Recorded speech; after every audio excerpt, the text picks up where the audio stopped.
Hello everyone, I'm Dr. Darsh Shah. And I'm Dr. Altamash Raja. And welcome to Medicine Redefined, a podcast where we will explore the often overlooked but necessary components of health, what we consider to be the fundamentals. We will investigate topics and practices that can give you and your patients the best chance to optimize a healthy lifestyle. It's time to move the needle forward and put the health back in healthcare. Our guest today is Dr. Peter Valenzuela. Peter is a family physician who has worked in multiple healthcare settings over the past few decades. He's well known for his comics, Doc Related, which in his words were inspired by experiences both as a physician and now as an executive who continues to practice medicine on a part-time basis. Peter is routinely invited for national and international presentations on topics related to provider well-being and engagement, clinical leadership development, practice management, and medical innovation.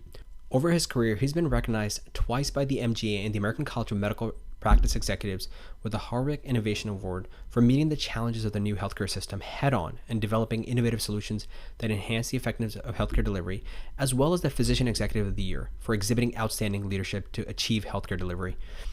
Darsh and I wanted to get Peter on the show because he has extensive experience with both the clinical and the administrative side of medicine. This provides him with an inside look at the challenges and solutions on both the business of medicine and the practice of medicine. It also makes him a valuable resource if we're trying to understand how to bridge the gap between the two. So in this episode, we talk about Peter's background and what led him on this journey of healthcare administration and ultimately writing an awesome book, his passion for comedy and translating that into discussing real issues that many of us face today in the healthcare system. We learn about the differences between patient experience and patient satisfaction and how they correlate with healthcare delivery. We discuss a few of the issues of the current insurance model in our country, although there are a myriad of those and certainly not something that can be discovered or explored rather in one episode.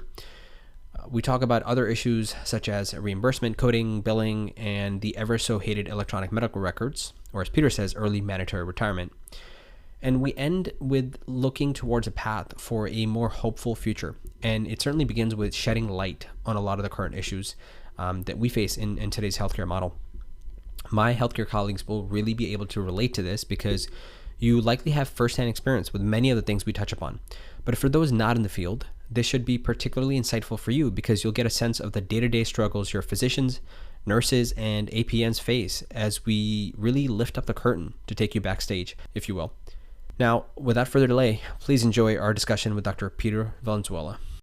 All right, everyone, welcome back to another episode of Medicine Redefined. We have here not only doctor, but comedian, Dr. Peter Valenzuela. How are you doing, Peter? Yeah, I'm doing great. Thanks so much for having me on. And, I'd like to think I'm funny, but, some people may not think I'm that funny. It just depends on who you are. You got voted class comedian, so in medical school? That's correct, yeah? Yeah, yeah, I did. I don't know if I should be proud of that or embarrassed, but it kind of says a lot about what med school was like for me. Absolutely. Well, the reason we brought you on here, right, is for people who know in the last year, we've talked about not only the issues of healthcare, right, the inefficiencies, kind of healthcare administration, what doctors go through, the reality of medicine, and how we can make it better, but really get to the root cause. And you're someone who understands that, has written a book about it, which we'll get to. But I really want to start out with your journey and how you even started thinking about these things. So you started in rural family medicine, is that correct? Yeah, I did. So I did all of my training in Texas and went to college at UT in Austin, went to medical school at UT Southwestern in Dallas. And then I finished up my family practice training at JPS in Fort Worth. And I actually went back home to my hometown after I got done with residency, which is a small town in West Texas called Fort Stockton. It's about 7,000 people. And I went back there because I had a forgiveness loan, where you go back to a rural area and they pay off your debts, And since I grew up there, it wasn't that much of a leap for me to go back home. So I went back home and I practiced rural medicine for 5 years, and it was literally rural medicine. I was delivering babies. I was doing EGDs, colonoscopies, tubals, tonsils, appies. If something came into the ER and you're on call, you'd come in. I did some nursing home visits. I did home visits, and it was a great practice. It's all the things that you think about when you're a doctor. That at least if you're going to be a primary care doctor, all the things that you want to be able to do. And I loved Yeah. doing it, you know. And it was funny because the first few years into it, I realized I didn't know a lot about the business side of healthcare. I mean, you know, I was seeing patients, and sometimes I'd be in clinic and patient would come in all disgruntled. They'd be like, I've been waiting out there for an hour. And I'm like, you know, I've been in my office, you know, kind of waiting for you to be roomed. And so it kind of motivated me to go back to business school and get an MBA. You know, through that, I got to see a different side of healthcare, right? I got to understand the business aspects, the billing aspects, the throughput, the flow, you know, patient service components. And I really enjoyed that, you know. And after doing rural medicine for 5 years, my loan had already been forgiven, and my wife and I reevaluated. We felt like it was time for a change, and we actually moved to, still in Texas, we moved to Odessa, Midland, and I became the assistant dean for clinical affairs for Texas Tech University Health Center, which sounds like a big name, but you know, it was basically they needed a doctor with a business background. Back then, there wasn't very many people with MBAs that were physicians, and they wanted somebody that could kind of oversee the clinical operations of the care centers. And we had residents, you know, we had about 60 residents. It was a small site, about 60 residents, 45 faculty, and I kind of oversaw that. Gotcha. And I really liked it, you know, it was pretty cool. Yeah. And then I found myself after about 4 years, you know, my wife and I took a trip to Seattle, and we did a cruise, an inside passage cruise to Alaska. I don't know if you guys have ever been out to, y'all been out to Washington? Yeah. I've been to, yeah, for sure. Yeah. I actually have. It was beautiful. You know, we fell in love with the area. Of course, we were there in the summer, and, you know, we thought, man, this is awesome, right? And so I was fortunate enough to get a job with an organization up there to be their medical director for a medical group of about 100 docs. And again, working as an executive, but still practicing medicine. And after about 4 years of doing that, I started getting kind of the seasonal affective disorder that some people get when you're in the, you know, Pacific Northwest. And my wife and I used to kind of fly out from Seattle to Sonoma County to come to the wine country, and fell in love with it, man. You know, Northern Cali is beautiful. And I was fortunate enough to get another job similar as a physician executive for a healthcare system, and chief medical officer for a medical group of about 150 docs. And did that for about 7 years, and really still practiced medicine, did a lot more administrative stuff. And we loved it out there. We loved Sonoma County. You know, the people were great. The group was awesome. But, you know, we went through 4 fires in 3 years, you know, and we got evacuated. I'm sure you probably saw the Napa and Sonoma fires on the news. You know, and I was in the middle of it. When you're an executive in the healthcare realm, you become the incident command person and, you know, leader persons. And so we had a team of us doing it, and it got pretty exhausting. So my wife and I moved from Sonoma County to Sacramento, where we are now. I'm the chief medical officer for Mercy Medical Group in Sacramento. It's about 500 physicians, and I still see patients. I was actually in clinic this morning. And so that's kind of been my journey. You know, along the way, I started doing comics, and, you know, I can tell you my comic story when you're ready, but, you know, you know, it's kind of a way you guys do Medicine Redefined, and one of the things you talk about is resilience and, you know, how to address moral injury and burnout, and that was my outlet. You know, I was sitting in a meeting, and full transparency, I'm sitting in a meeting, and there's a whole bunch of execs, you know, and they're talking about physician satisfaction and how they wanted the surveys to make sure that the physicians were completing their surveys so that we could see how the physicians were feeling. And I remember one of the guys talking was saying, hey, you know, we got to get our survey, you know, participation rates up. You know, we're at 60%. We want to get to 75%. And I remember during the meeting, I said, so what did we do with the survey responses from last year, right? Did we make changes? You know, did we do something to make it better? Did we improve the situation for our docs? And the guy says, actually, our bonuses are based on response rates, not on the satisfaction rates.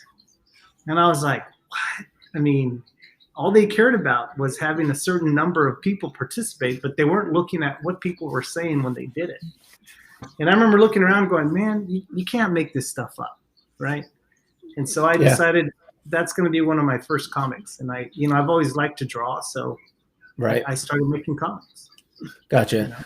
I want to back up to the point where, I mean, obviously you were a jack of all trades. You were doing EGDs, colonoscopies, OB-GYN stuff, right? That people nowadays, I mean, you've got to do a fellowship in order to, obviously, right? Or, I mean, you got to go to a specific residency, right? Whether it's internal medicine, OB-GYN, et cetera. Yeah. But what was the conversation in your head when you started to think about, I want to get my MBA and go to B school? What was that like for you? It wasn't a tough conversation for me. Number one, because, I was pretty much an independent physician, working in a rural area. I worked in a care center with other physicians, but we weren't employed. It was our own practices. And, there were some things that I didn't understand a lot, when you start doing billing and you start getting denials, and then when your patients are saying they're feeling like your throughput is too slow and you're not really sure how to fix it, and around that time, this was way back, the American Medical Association the AMA Foundation was recognizing young physician leaders, across the country. And they select 25 physicians for this AMA Physician Leader Award. And I was actually fortunate to be one of them. At that time, I was, president of the medical society where I was, and I was really heavily involved in healthcare and in medical associations. And when I went to Washington, it was one of those where 25 docs are selected. You go to Washington, you get to shake the president's hand, or, meet the president and do some lobbying. And it was really cool and inspiring for me because I got exposed to other doctors, right? Young docs. And I got to hear what they were doing. And the stuff that I was contemplating in my head, other people were doing it. And I'm like, well, if they can do it, why can't I? At the time when I was in private practice or in rural medicine, it was a full-time gig, and I met some of those people there in Washington, and they said, you can actually get an executive MBA, where you're, you do it at night or you do it on the weekends, or, it's remote most of the time. And, all this stuff was relatively new. I mean, this is 2000, 2003, 4, 2005. I'm aging myself, obviously, but, that's kind of what was going on. And I started looking into MBA programs, and I found one at Auburn University in Alabama, and they had a physician executive MBA program.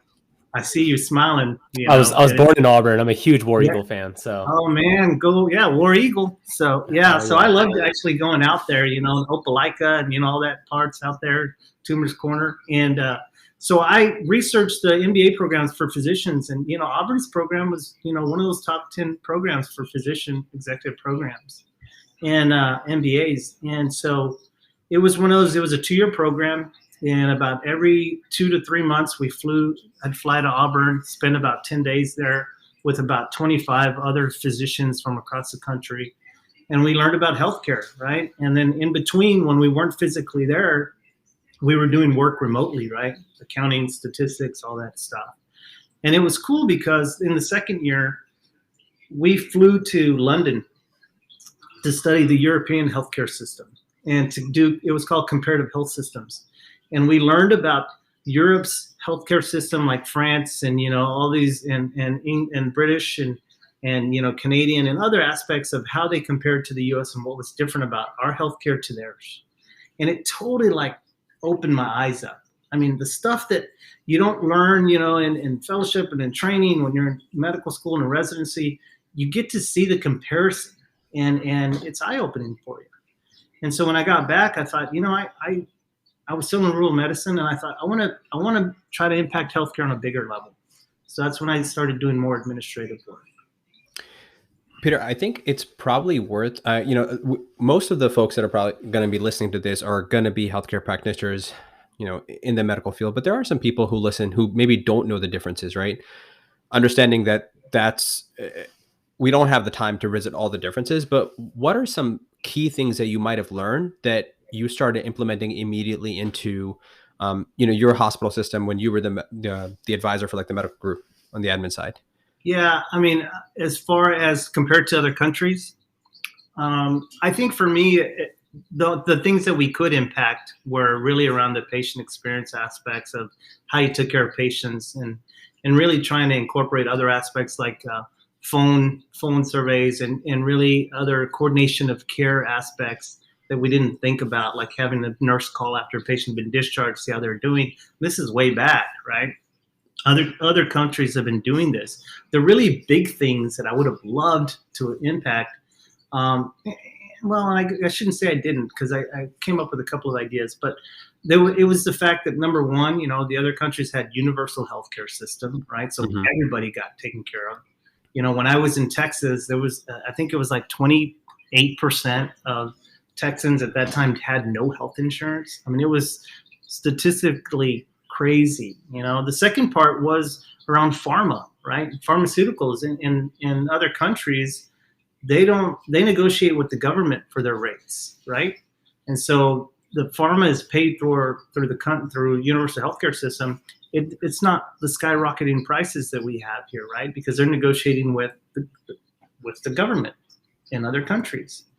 And on the plus side, it keeps costs down from a medical standpoint in medications. And for the pharma industry, they actually don't mind that, because back then they were spending millions of dollars with marketing reps and farm reps and commercials on TV and everything. In other countries, they don't have to do that very much, because they've already got guaranteed a customer, which is the government, to help them with that. And so those were some of the big things that I found really eye-opening. And the things that I brought back home with me were the things that I could try to control, like chronic disease care management, patient satisfaction. And then we started working on contracts, like with the VA hospital was one. And then when I went into academics, it was with the university, where we provided total care, right? It was like a global care. Like, we will give you this cafeteria plan of offerings for what we can provide for you, i.e. preventive services, these basic labs, this kind of care. And we just want a per member per month rate, advance payment each month, and we will take care of all of your people. I want to follow up on that, just the concept of the whole universal healthcare, right? I mean, there are a lot of nuances to that again, I don't think we have time to, but I think for those who might be neophytes and have a limited understanding, they might just come back and argue, well, part of the thing is, like, one of the things that we do is unnecessary testing, right? Let's just use that as an example, right? Imaging, let's just take for MRI, for example, right? In that type of model, for those who don't know, the necessary things get prioritized, right? And so in today's world, where everything's about instant gratification, you have 10-second clips might be too long to watch, right? It's got to be in 5-second things. You got to get your message out. We want the information now. Actually, we want the information yesterday, and we want it immediately, right? And so when you have those conversations with individuals, right, maybe even at the patient level, how do you counter that point? How do you explain that, hey, listen, maybe like this is still better for the greater good? Like, how do you have that? That's a great question, and I think that all of us struggle with that on a daily basis, right? We're caught in I'm starting to allude to my book, but I had chapters where I've included that. I have a chapter dedicated to patient satisfaction. And in the chapter, I talk about what is the difference between making the patient happy and doing what's best for the patient, right? And I think all of us struggle with that, right? You can have a patient that you did everything right on. You took care of their cancer screening, you checked their quality metrics, you checked their hemoglobin A1C, you made sure that their home situation was great. And they could leave there and go on Yelp and just thrash you, right? I didn't feel like he listened to me. I told him that I needed this test done, and he said no. I'm only great when I have certain medications, and he wouldn't give it to me. And it's tough because they can do this now. The world we're in is very consumer driven, which is fine when it's regulated appropriately and you're able to participate. But it makes it really challenging when you're a physician and someone is saying things about you, and HIPAA doesn't allow us to go back on and say, actually, this person wanted narco and they wanted an MRI and it wasn't justified. We're not allowed to do that. It's not a level playing field, right? We can get trashed as physicians and clinicians, we're not allowed to trash back. Not like it would be the right thing to do, but we can't defend ourselves. That blows my mind, by the way. I was telling my Yeah. co-residents that after I was reading your book, and they're like, wait, what? And I was like, yeah, you cannot leave a review on a review unless you get consent. That's insane. Yep. Yep. I mean, and you know, I know that we're what's so difficult for me when we talk about healthcare systems, our system in the US is so regulated, right?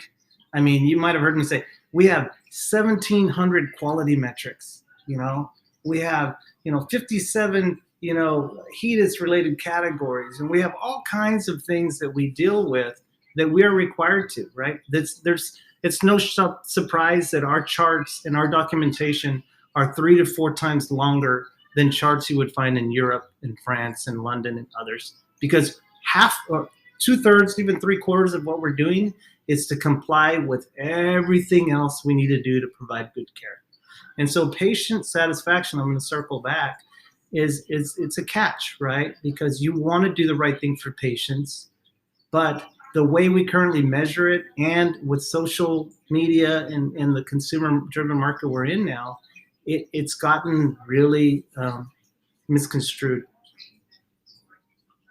Yeah, absolutely. And I was taking notes as I was reading your book, and one of the things that stuck out to me, right, when you talk about patient satisfaction, meaning the doctor typically does what the patient asks. Hey, doc, okay, pediatrics, especially when I was rotating 3 years ago in pediatrics, right, and you'd have grandmothers come in and say, oh, it's an ear infection, it's probably viral. I want an antibiotic. I want an antibiotic. And you say, okay, fine, I'll give you the antibiotic, right? Patient satisfaction, you're making them happy. But does it actually correlate to health? And that answer is no, right? I mean, in your book, you talk about how they're more likely to be admitted and even die if the patient satisfaction score is higher, right? I mean, that's something that we don't even think about, really. Yeah, and and I don't want to do just draw a big, broad, general conclusion saying if you really love your doctor, you're at high risk. That's not the message here. I think what the message is, based on studies and research, is that patients who may get everything they think they need might put themselves in harm's way inadvertently, and that is a gap, right? I mean, somebody could say, I've got this cough, and I really feel like I need a CT scan, and you're like, it's probably a viral bronchitis. You're going to be okay. No. I had an uncle who had lung cancer, and I'm really worried about it. Then you order a CT scan of their lungs, and guess what? One of the lymph nodes is a little big, and you see maybe a small calcification. Now what do you do, right? You got to go biopsy it. Do you watch it? Do you do further scanning? Do you scope? It becomes this cumbersome cycle of, trying to do what's best while also, in other countries, to your point, maybe not doing so much, and I think people, when we talk about the U.S. healthcare system compared to other systems, others always call it socialized medicine. We don't want socialized medicine here. And it's not, I don't like, the term seems to be derogatory, but we lose sight of the fact that, number one, everybody gets care. It's a right for people in other countries. Here it is not. And number two, they use data so much to the point where they say, statistically speaking, this condition in this age group has, this likelihood of being better or worse if we do this. And so they've used that to make decisions. In our country here in the US, patients don't want to hear that, right? If they feel like they need something, they want it, right? And that is the gap. I mean, I can tell you one of the things that was eye-opening for me when I was getting my MBA and I was in the UK, and we were talking about dialysis for patients with chronic kidney disease, end-stage renal failure. And they said, once a patient is a certain age here, we don't offer dialysis anymore. And I remember hearing, and it was like 75 or something, right? And I remember hearing it, and it was shocking to me, like, oh, you don't offer dialysis? They're like, no. I mean, no, because, there's statistically, dialysis has not, it doesn't prolong life and quality of life to this level. And so when we have seen that once a person hits a certain age and they're put in dialysis, they tend to live a year or less, and the cost outweighs the benefit. And so we no longer do that. If you said that in this country, it would freak people out, right? Right. Nobody wants their grandmother to not qualify for an extra test or a procedure or something like that. But again, this is all controversial. I'm being provocative just saying this right now. Hopefully, you guys don't get hate mail from me. No. I think that's important, right? This is kind of the situation that we're dealing with, and I think it's important to discuss. The other thing that you talked about resilience and burnout, and I think for a long time the frustrations that physicians have. I mean, Darsh and I are still early in our careers, but we've had plenty of attendings and mentors talk about some of these frustrations, where your practice is being dictated by the insurance. You talk about pharmaceuticals and all kind of stuff, and we're in a day today where, again, we go back to the paternalistic point of view where the physician says what you do. That's no longer, we don't have that today, right? I love it when patients come in extremely educated and they've already read up the procedure. They've watched a YouTube video of what it is that I'm going to do, and they ask these insightful questions. I love that. The difficulty becomes when they start dictating the care and they don't have an in-depth and nuanced understanding of why something is not good or something is good, right? And that also contributes to this moral injury and the burnout that you're talking about, because now there's one more person that you have to kind of try to fit that into a 15-minute visit, why it's not a great idea to do. So I guess the $1 million, sorry, go ahead. No, I agree. I was just saying yes. Yeah. So, the $1 million question then becomes is, what's the solution, right? Like, how do we balance that patient satisfaction with the experience? How do we do that? Yeah, no, I feel your pain, believe me, and I think one of the things to point out is this isn't to say that, to your point, this isn't being paternalistic. This is really saying, how do we partner with our patients to mutually inform them in what is something that we could do together? Because I'm a primary care doc. Even today when I was in clinic, I sat with the patients and I'm like, we can do this, or we can do that, or we can do this. What do you think? What are you most comfortable with? What's your situation like? It wasn't me saying, I'm going to prescribe you this, you're going to go do this, and I need you to have this done by. No, that's not the relationship we're building. We're trying to build partnerships with our patients in an informed way that improves their outcomes. And that's really important to stress. And I think that when we look at patient satisfaction, we look at patient experience, and Darsh, I know you've read my book. It's really about using the information to improve patient outcomes and improve quality. And I think our problem is we're one-sided on how we measure patient satisfaction, right? It's asking the patient directly.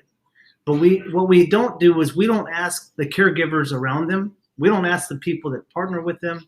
We don't ask the staff. We don't look at patient satisfaction as it pertains to turnaround times and phone calls and medications and what they're on. I think we have to look at patient satisfaction not as this is my own opinion, but as a way of gathering data that's meaningful, that truly impacts their outcomes, right? And I think that's unique because we don't really look at it that way anymore. It's really like, what was your Yelp score, right? And you have like maybe 3 patients on there and 2 really liked you and 1 didn't. And all of a sudden you suck on Yelp because your sample size is so small that people just are going to think you're not a great doctor. And so I think in our own ways, we should be able to not necessarily dictate, but be able to voice things like, listen, patient satisfaction is important. Don't post anything until it's statistically significant. You need at least 40 responses, Yelp, before you post anything about me, right? You need to make sure that you're asking the right questions, right? Let's partner together to make sure we're trying to figure out how to improve the patient. And we haven't done that. It's a lot of stuff done to us instead of doing it with us. And we have to get better about that. Does that make sense? Yeah, absolutely. I think one of those other things, right, about in terms of getting better at, especially for me as a PGY2, is insurance. Like, what? I don't get it. I don't. Yeah. I just, people are like, hey, does this insurance cover this? I don't know. I don't know where to start. I don't know what to do. When did you start to understand insurance? Was it attending? Did you get any education of it before that? None. And I think that's a gap, right? I mean, when you're in medical school and you're in residency and you're in fellowship, it's really, you're trying to learn the clinical aspects of what you do. Sure. And I think, unfortunately, when you're in practice, the clinical aspects of what you do become maybe a third to 50% of your overall work. Right. And that's sad. That's sad because the other 50% you end up learning in the school of hard knocks, right? You're out there and all of a sudden you're doing something for a patient, and then you get a call and they say, hey, so-and-so's insurance wants to know why you're prescribing this or why you're sending them here. And that's really your first exposure to, wait, hold on, I can't do what I think the patient needs because someone needs to approve what I'm doing. And I think that what makes insurance hard, number one, I mean, obviously they're trying to avoid expenses, but number two, they're not doing it in a way that's collaborative, right? I mean, you've got a lot of walls when it comes to insurance, and when I say walls, I mean pre-authorizations, right? I mean dealing with denials. I mean, all kinds of things that you have to deal with, and especially now with insurance plans having high deductible health plans, right? Where patients are paying more out of pocket. So like you said, Darsh, you could be in a room with somebody and you go, hey, I think you probably would benefit from, prolotherapy or, something like that. And they say, well, how much is it? And you go, I mean, I'm not sure. Right. I don't know. And our EMRs don't help us, right? I mean, an EMR shouldn't just be there to capture your charges and your codes. It should be there to tell you, hey, this person has this insurance and this copay and this deductible, which means their cost for this thing is going to be this dollars, right?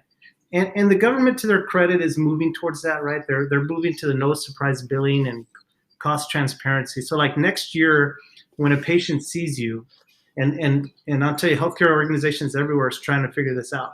When a patient sees you and they ask, what's the cost of something? You are supposed to know what that cost is. And I think that's great. The problem is no one knows how to really do that well. And it's everybody's freaking out right now because they're like, okay, next year when patients ask us how much something's going to cost, we have to be able to tell them pretty accurately what that's going to be. And, the EMR is not going to do it for you. And everybody's trying to figure it out. This lack of transparency thing, I've heard you talk about this before. I mean, it's such an important thing. I think about somebody, a close friend of mine, maybe circa 2011 or something. I think he was like rearranging something, basically hit himself in the nose, ended up getting MRSA, and went to a dermatologist, and ultimately, had the procedure done, which was necessary at the time, but later got a bill for, I don't know, somewhere in the neighborhood of $1,500. Huh. And, this guy is not the person who's just going to cough up his money. And I just remember hearing this story about how ridiculous it was. And, he was just giving examples of, like, anywhere else that I go, like if I go to, you go to McDonald's or you go to a thing, it says, this is the cost, this is what I want to buy. And I use that service, whatever it is. Yeah. Why is that not the way with medicine? And I was like, yeah, that's a great question. Mm-hmm. Why is it not that way with medicine? And, it's frustrating even being on the other side of it. And so you brought up prolotherapy, right? So Darsh and I do musculoskeletal medicine. Mm-hmm. I do a lot of orthobiologics now, right? So we do a lot of PRP. And, historically it was not covered by insurance. It was cash-based, and it was so much easier. Mm-hmm. Now that it is covered by insurance, right? Medicare started covering it in August 2021. Some of the commercial insurance companies, I have this conversation on a daily basis. I tell them, look, Medicare covers it. Unfortunately, you don't have it. I have no idea what your payment could be. And so at this point, I keep telling them, like, I need you to go home and call the insurance company and find out what it's going to be. But that's a nightmare for the patient to try to navigate, right, and get that piece of information. I mean, we have full-time folks doing this, right? But I feel so terrible, like, asking them at the same time, but I don't really know what the other option is, Yeah, and I feel your pain. Again, I've been doing this for 20 years, man. So I've got way more frustration than you do right now. I bet. But all kidding aside, I mean, you made a good point about cost. And, remember, the number one reason for bankruptcy in the United States is medical expenses. It is patients not being able to afford the cost, like you said, $1,500. Most households, if you ask them to bring up $1,500 nowadays, they don't have it, right? Absolutely. They put it on a credit card, they pay 20% interest, and they're going to be paying for it forever. Yeah. And that's not fair. I think that we need to find a way to be able to inform patients of what their costs are, but we need to find a way to figure out how we keep our costs down and how we do the right thing for our patients, right? And that's a significant gap that we struggle with in healthcare. It's it's tough. No. I remember you talking about an AI called Robin that kind of captures something, and I want to get that later. But you alluded to the fact that EMR systems should be clean. We use Epic, and Epic is regarded as spectacular. It has its issues. It's not the best thing. Are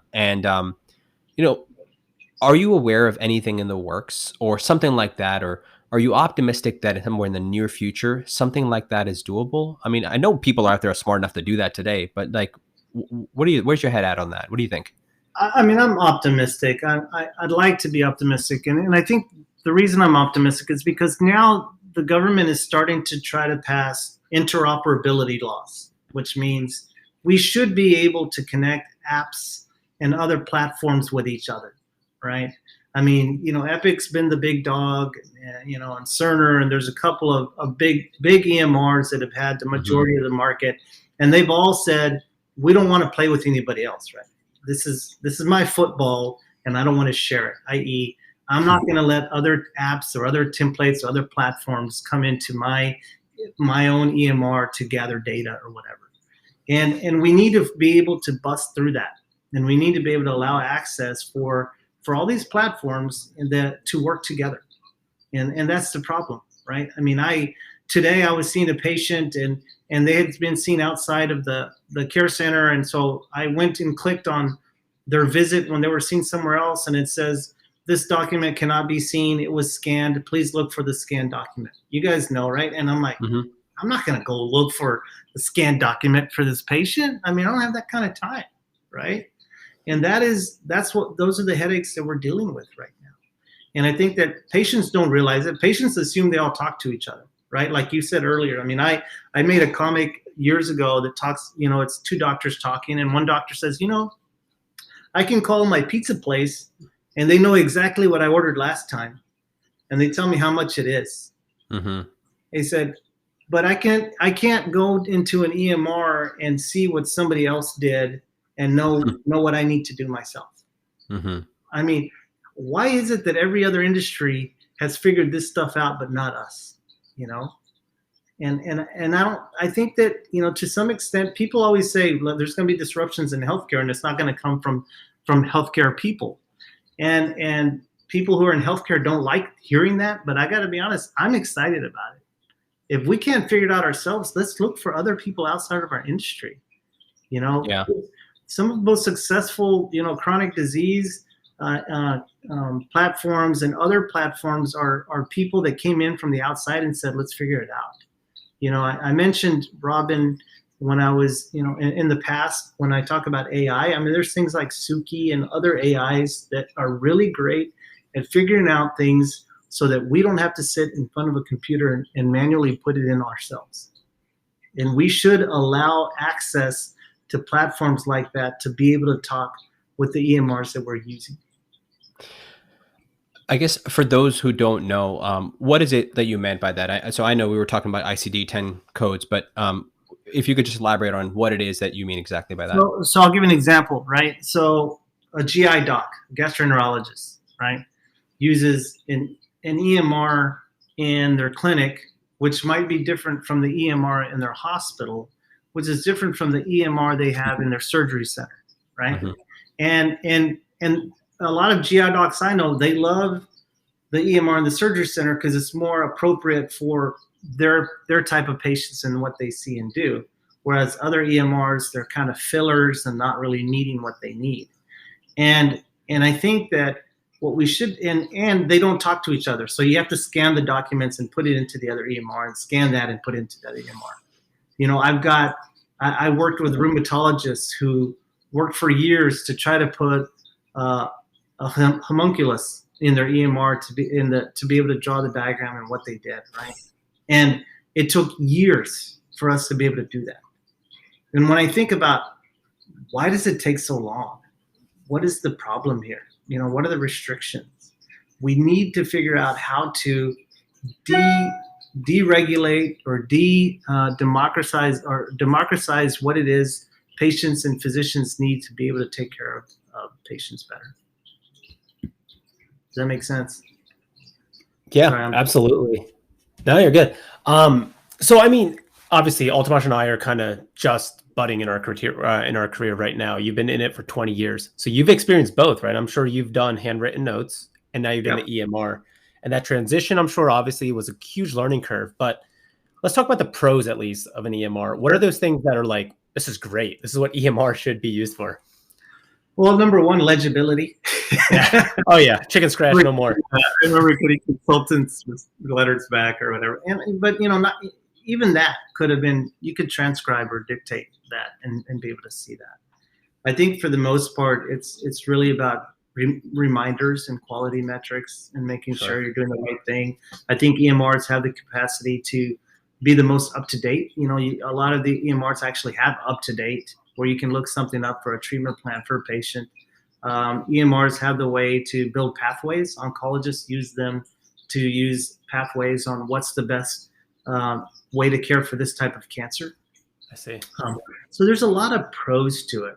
I think the problem is that we're still not completely aligned with who writes the who writes the EMR platform and who actually uses it, and we have to get better with that. I keep thinking about who's writing the code versus who's using it. Right. And so, I know you talk about kind of the struggles of EMR and kind of what's going on. And you kind of just touched on how there's not a centralized system. In your ideal world, how would you use an EMR? in my ideal world, I would actually have, and I've seen this, and Google Glass almost did it. They were pretty close to it. And in my ideal world, the EMR would see what I see and would document what I wanted it to document immediately. And when you use, I don't know if you've ever used Google Glass. When my previous medical group, we actually were on using Google Glass, and had virtual scribes. It was Augmetics.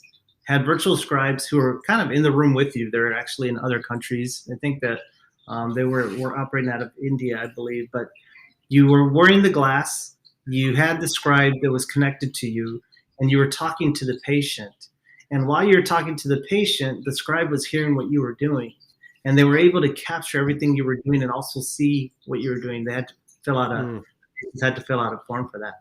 But by the time you walked out of the room, your note was written, your reminders were already there, the prescriptions were done. And it really worked smoothly, and it started with a morning huddle. You actually had a huddle with your virtual scribe where you could see which patients you had that morning, and you could tell you, okay, I'm going to need this, I'm going to need this, I'm going to need this. And they would prep it for you. It was already set. That's unbelievable. It's awesome. That kind of stuff it's feasible, right? I mentioned Robin because, one of the things that we're all stuck with, and to be able to capture insurers and quality metrics, is HCC codes and HEDIS metrics and others. And when you're in the room and you have, Robin there, which is a little platform that's sitting there, and you're talking, they're hearing what you're saying, they're finding the codes, they're capturing all these things for you without you having to look away from the patient and do this on the computer, right? Does that make sense? Yeah, absolutely. I remember one of my attendings showing it to me last year. I don't know if it was a UCLA, but there's also another AI company out there where they actually have a YouTube demo where you're speaking to the patient, HPI, everything's getting filled out as you're speaking. Just having something like that would just be remarkable, right? In terms of efficiency and actually just focus on the patient. And again, we go back to patient experience, patient satisfaction. Without giving them what they want, those things are going to rise without the admit numbers and the safety kind of going, would go down. Yeah. I want to transition over to another chapter that you write in your book, which is coding. Sure. Okay. So I know you already know what struck by an orca is. Yeah. But we're gonna do we're gonna do a new edition here. This is gonna be a rapid fire quiz for you, Peter. You ready? Okay. All right. Go for it. What is code W55.41XA? That's a tough one. Does it have to animal? Is it animal related? I was going to say animal related. I don't know. Let's see. Attacked by a mountain lion. Close. Bitten by a pig. Initial encounter. Initial. I love that. Okay. Consider yourself lucky if you've never had that one. All right, here we go. Z63.1. Let's see. Kind It's of animal easy. related, but not really an animal. That would be, let's see, a cockroach in the ear. No. Almost. Problems in relationship with in-laws. Kind of Oh, a well, cockroach in the ear, right? okay. We'll do one more here. I hope W. your in-laws are not listening to this. That's what I hope right here. Someone's sleeping on the couch. Here's the last one for you. All right, W220.2xd. Let's see. You took it down to the .2xd, so obviously that's going to be more than that. It's going to be the right arm. Let's see. It could involve the right arm. Yeah, exactly. All right, you're going to have to give it. You got it? All right. Walked into lamppost. Subsequent encounter. So we have over 70,000 of these, as you read your book. A bunch of them are absurd. Yeah, and it is extreme. It really is. Even I was on a call recently where we were, talking about the new regs that CMS has. People have been doing virtual care during COVID. And, one of the things you have to ask the patient is, where are you right now? And because number one, they want to make sure that during COVID, they had kind of allowed physicians to be able to see patients wherever they were, i.e. even if they were out of state, you could take care of them. Now that, the pandemic has changed a little bit, it's a little bit more under control.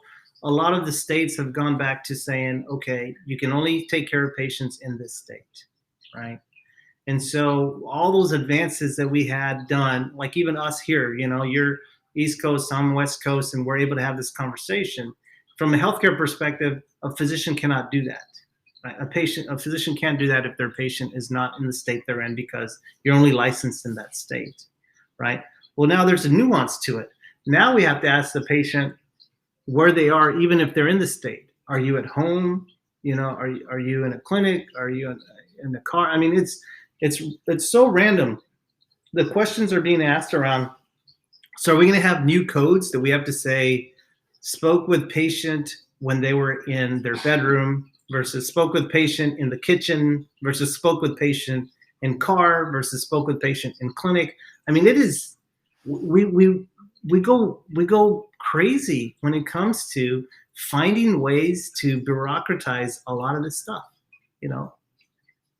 And this is real, right? It's not a comic. It can be a comic, but this is real. We live this world now. Yeah, I think it has to be, right? Otherwise, you lose your mind. I mean, the frustrating part with me, it's here. I've got your book. I've downloaded it and it's on the docket to do. But I'm excited. But I'm frustrated hearing that the 70,000. But I don't have the codes that I need. Like today, I saw an athlete. He had an injury. And so in the musculoskeletal world, there's a difference between tendonitis and tendinosis, right?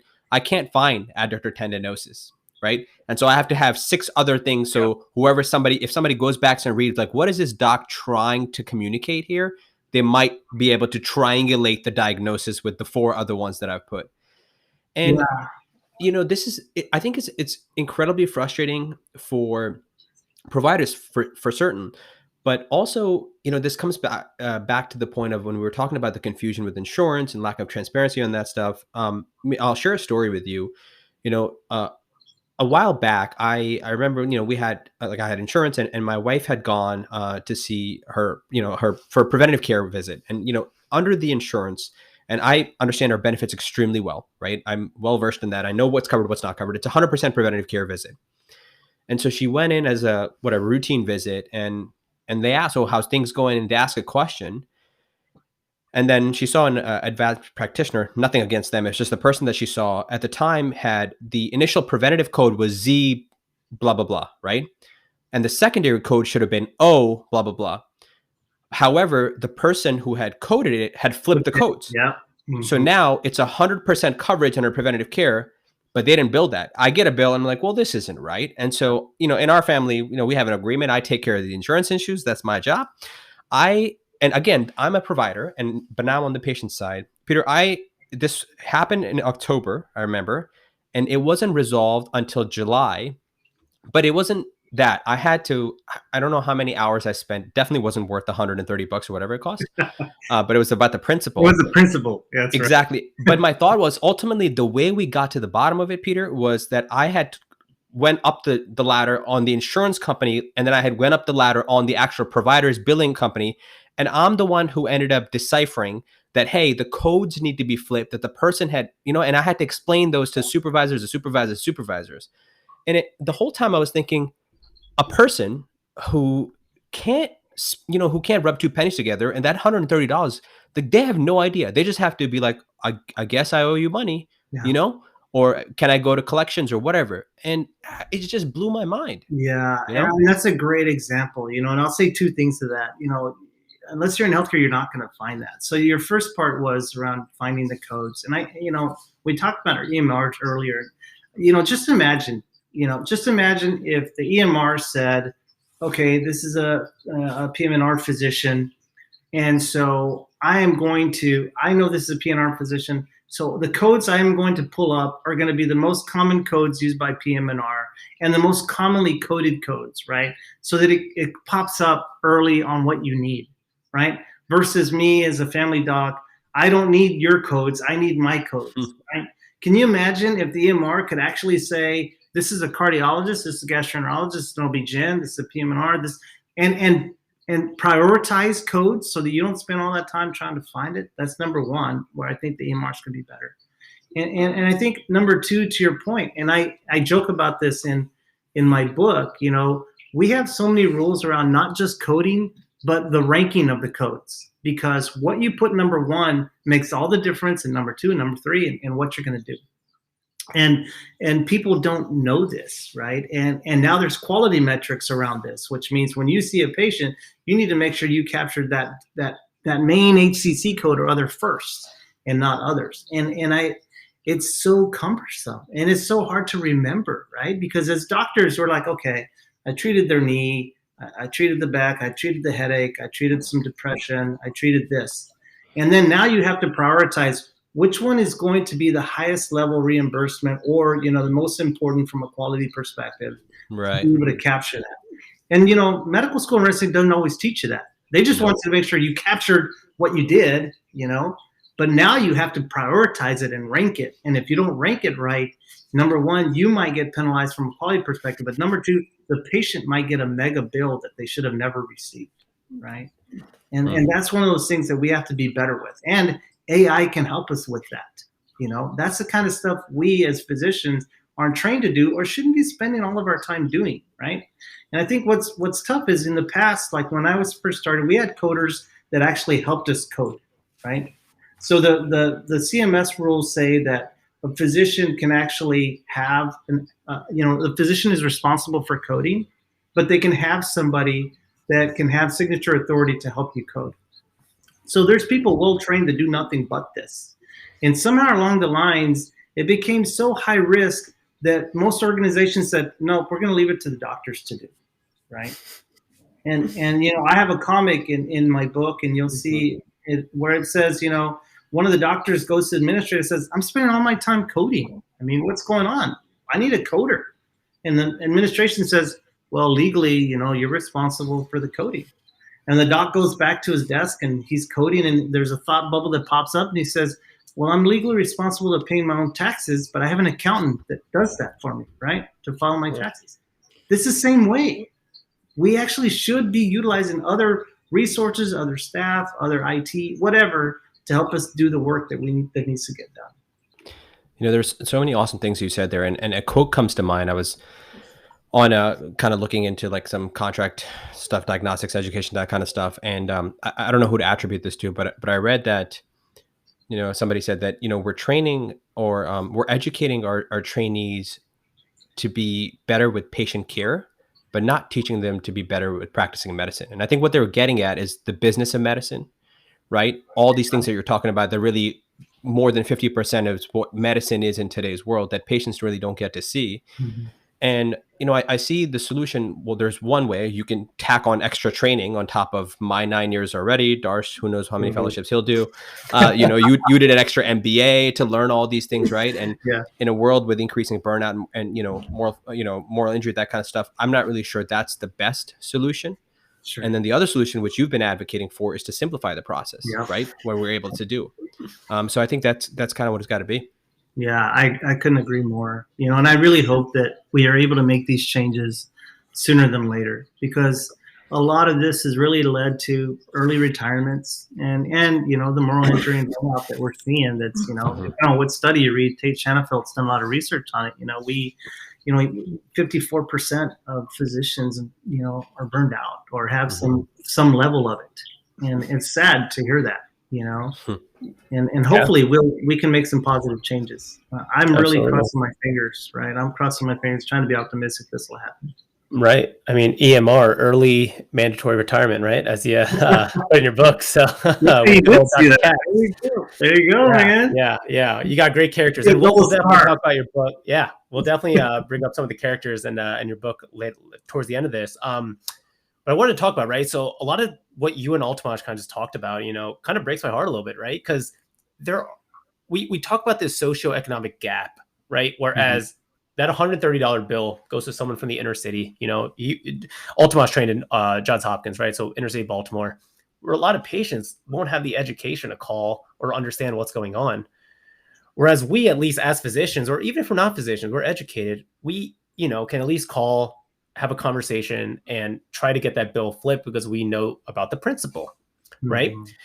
And in the last 2 years, we've had COVID, and you were just on Zubin's podcast, and he loves to talk about also the socioeconomic gap that we're putting right on in terms of communities.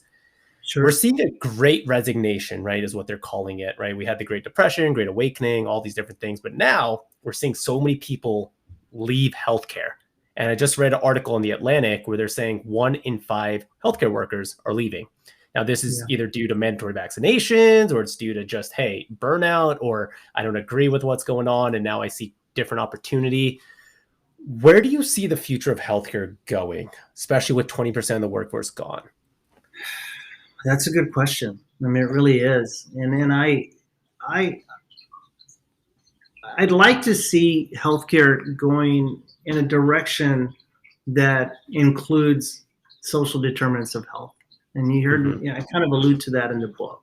I mean, we as physicians, no matter how hard we work and what we do, we truly touch maybe 10 to 15% of a patient's overall health outcomes, right? The other 80 to 90% are what they do when they're not in our exam rooms, what they do when they're not in the hospital, and what they do, when they're at home or with others, And I think that we dedicate a lot of time and resources and people to capturing all the things that we need to do at the time, in the moment, when they're in the hospital or in the care center.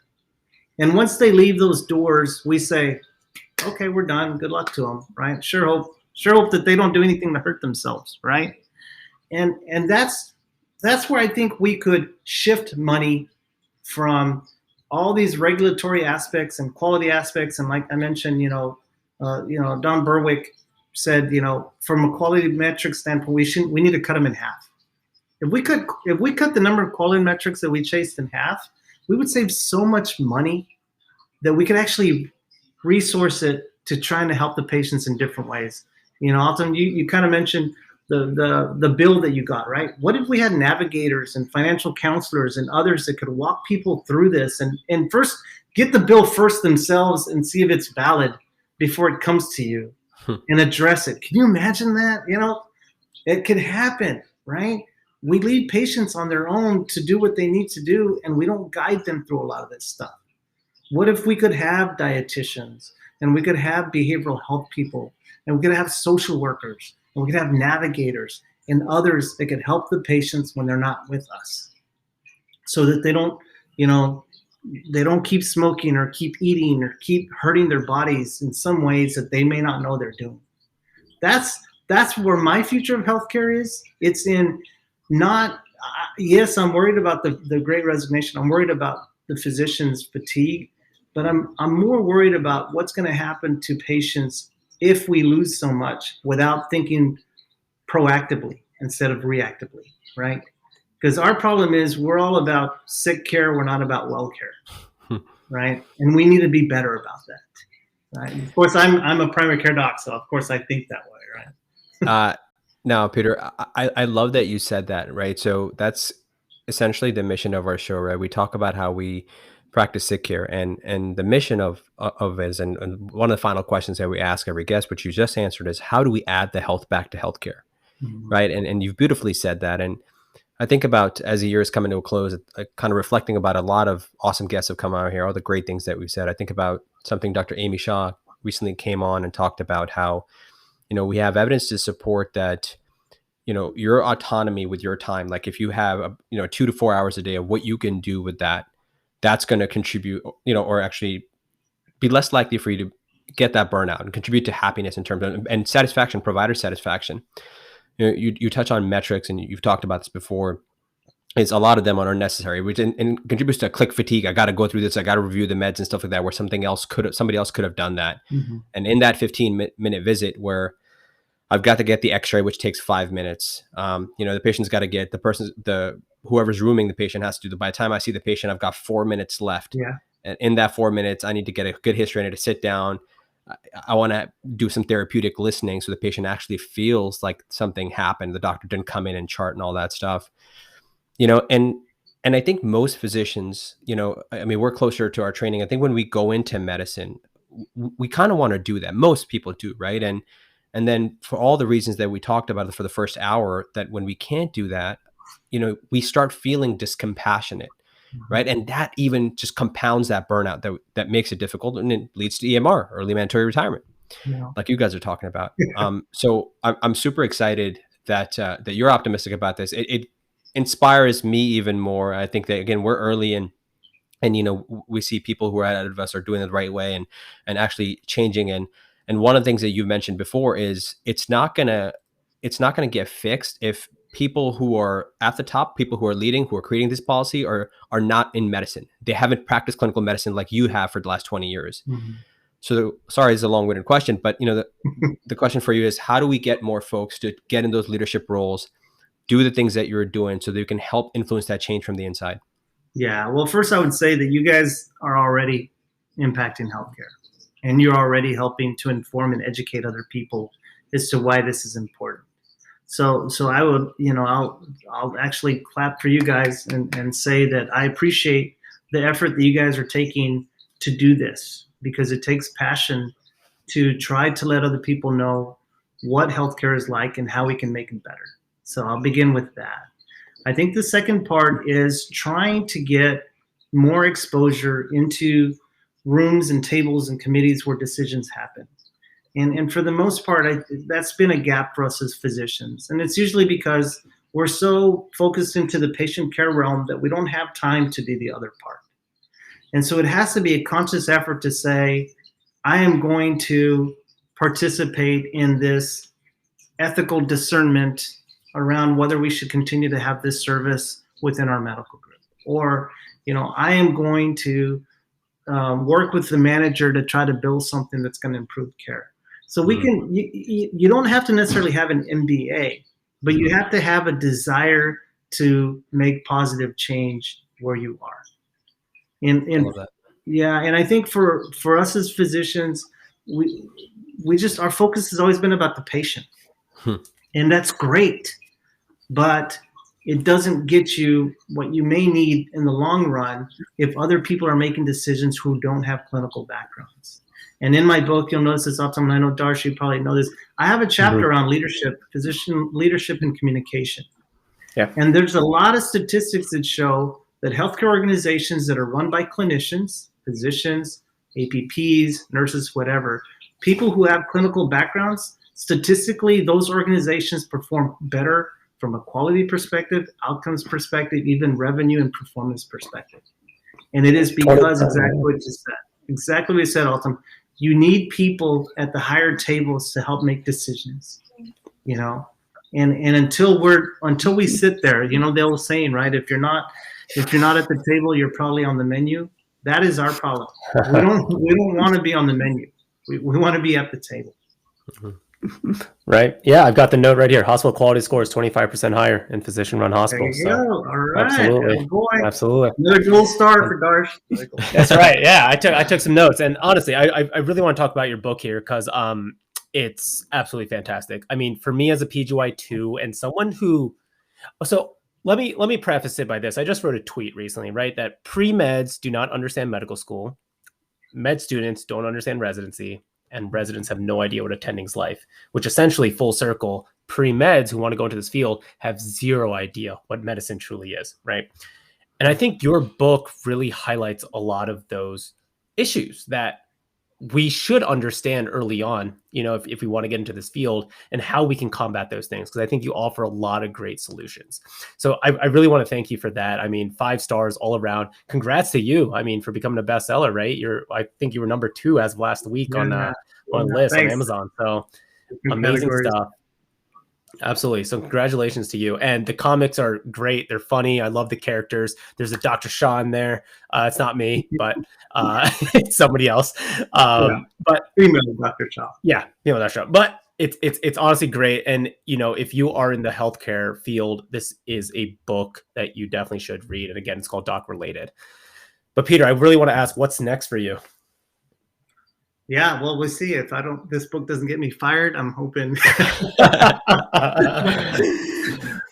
No, all kidding aside, I really love what I'm doing now because I'm still practicing. I'm still leading, you know, from a medical group standpoint, and my hope is to continue to do what you guys are doing, which is inform and educate people, and use for me comics in a satirical way of doing it because it's more digestible, you know, and that's kind of, you know, it's like quote Malcolm Gladwell because he does say that, you know, when you can use humor to talk about truths, right, in what's happening, people are a little bit more willing to hear it, you know, and we almost have to make fun of ourselves for others to go, are you kidding, man? Is that really happening? Or did he just make it up? And you go, no, that stuff happens all the time, right?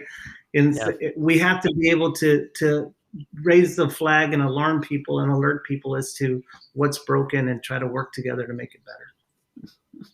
Absolutely. I love that, Peter. Thank you so much, man. And you know, like I said, I've downloaded it, I've got it read, and you know, my excuse is, even though you didn't ask for one, I've got a 13-day-old daughter at home, so you know, I'll read it. Maybe I'll read it to her starting young, so she understands what's the issues with the healthcare system. Hey, congratulations! No, man, that's great. Thank you. Yeah, congrats. But I want to thank you again, you know, for taking time to come out here, for writing this important stuff, for constantly talking about it, for advocating, and just being a role model, right? Role model for folks like us, for kind of the next generation. And you know, we're excited to continue following you. Hopefully there'll be a next book in the future, like you said, you know, if everybody loves it. And you know, the last question that we have for you is, where can folks find you, right? Your Instagram, social, like that kind of stuff. How can Sure. Yeah, no, thanks for that. Yeah. So you can, if you want to email me directly, it's peter@docrelated.com. And it's doc-related.com. I have my own website for those of you that are, you know, like to read my comics. It's www.doc-related.com. Right. And you can also hit me up on Instagram and Twitter. And I should know those off the top of my head, but I will send them to you. They're all doc related. I just can't remember if they're underscore or if they're not. It's underscore. It's an underscore. Doc_related. I'm pretty sure. But we'll link it. We'll link it. Thanks, hey, and Peter, real quick. Yeah, it's that. You know, I'm older, man. My Alzheimer's is kicking in. I love it. I don't know the ICD-10 code for that, but real quick for you. Are you drinking your wife's wine there? Actually, no, this is a Pinot Noir, but thanks for saying that. Yeah, my wife makes a rosé and a sparkling rosé. Yeah, sparkling rosé. Okay. Yeah, we've been gotcha. Me and my wife have been really getting into rosé actually lately. So what is? Really? I need to get some. Man, you'll love her. She's got a website. It's woogirlsellers.com. Her label is Woo Girl. Yeah. So WOO Girl Sellers. Okay, I'll definitely check it out. Yeah, cool. Yeah, absolutely. Definitely. Hey guys, this is fun. I appreciate you guys having me on. The time flew by, and thank you so much. Hey, thank you. Appreciate you, man. Thank you. All right. It was was an absolute privilege to have Peter join us on the show. I think a lot of the things that we talk about are extremely important, but we couldn't go deeper into them. And I think that's all the more reason why we should pick up his book. And I've done that for myself, and I cannot wait to dive deeper into it. Although it was important for us to shed light to the issues that we have, what we all need to work towards are finding solutions. And I think the only way we can do that is if we understand the problems that we're facing at hand today. If nothing else, I recommend that you guys follow him on Instagram, because what's entertaining is us making light of the situation that sometimes are out of our control. So we do know that change takes a long time, and while it does, it's better to probably laugh about it rather than feel helpless, because that only adds to the moral injury and burnout that we're all trying so hard to fight against. All right, guys.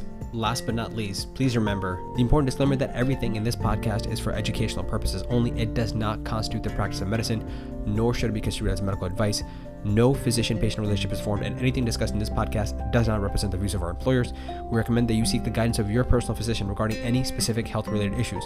However, if you enjoy this show, please be sure to subscribe, review, and share with anyone who you think will gain value from this. And until next time, thank you for listening.